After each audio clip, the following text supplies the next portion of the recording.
Shop कामुड़े सांगे सांगे से जगह गोटे रसी कि गोटे कना बांधी देवा उचित कि गोटे सीज नहीं से विष जगह टाणी उचित आपण मैंने भावुं कि तो चलो डिस्कसन करवा साप कामुड़े आपण मैंने कौन करा उचित और कौन न करा उचित। प्रथम जानतु प्रति वर्ष आम भारत में 20 लक्ष 30 लक्ष लोगों को साप कामुड़ी थाए एवं से सब मध्य प्रति वर्ष 50 रु 60 हजार लोक मरी था। तो एबे आपण माने जानतु साप कामुड़े आपण माने कौन करा उचित। देखंतु प्रथम तो आपण काम डाउन हेबे माने कोन अधिका डरिबेनी आपण काम रहबे काहे कि ना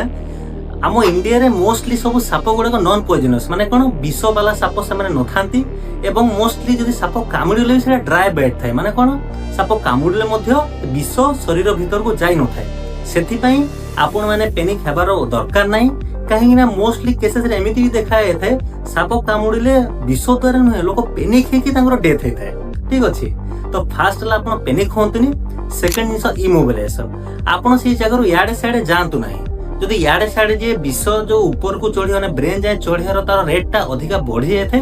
सेथि आपण चेष्टा करंतु गोटे जगह रे जदि साप कामुडुची गोटे जगह रे रहिबे माने सापटो दूररु गोटे जगह रे रहिबे। ठीक अछि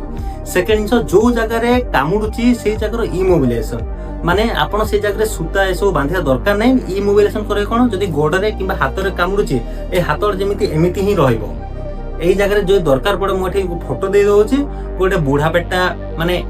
ताकू इमोबिलाइज करके बांधिकी एमिति ताकू रखिबे जेमिति सेडा इमोबिलाइज माने सेडा हलिबनी सेटा कि ही करके आपण हॉस्पिटल ताकू नेकी जिवे। एवं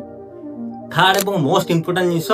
आपण जते शीघ्र पारुचंती सेते शीघ्र ताकू हॉस्पिटल नेकी जानतु कहीं ना हॉस्पिटल मोस्टली जदि विष चढ़ी थो एंटीस्नेक भेनम ही यार ट्रिटमेंट होता है और यह द्वारा तार जीवन बंचार संभावना थाए। ठीक अच्छे चलो डिस्कसन करें आप कौन न करा उचित। फास्ट जिनस होची से जगह किसी बांधिबा कथा नहीं कहीं ना जब यही जगह साप कामुड़ी आपड़ यही जगह गोटे रसी बांधि दिंतु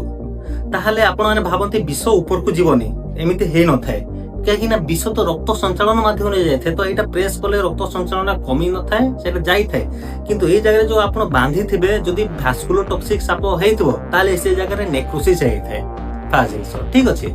सेकंड जिंस हला पैनिक है कि याडे साडे जानतु नाही जदि पैनिक है कि याडे साडे जाउचंती ताले विषटा अधिका रेट रे ऊपर को चढ़ीता एवं डेथ होइथाए। एवं थर्ड गोटे इंपोर्टेंट जिंस हम इंडिया रे बहुत देखा जाए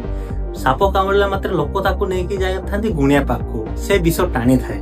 आपण ए भूल केबे करंतुनी कहीं ना ता पाखु जेते नेकी जिबे टाइम वेस्ट होइथाए एवं टाइम वेस्ट हेले जो विष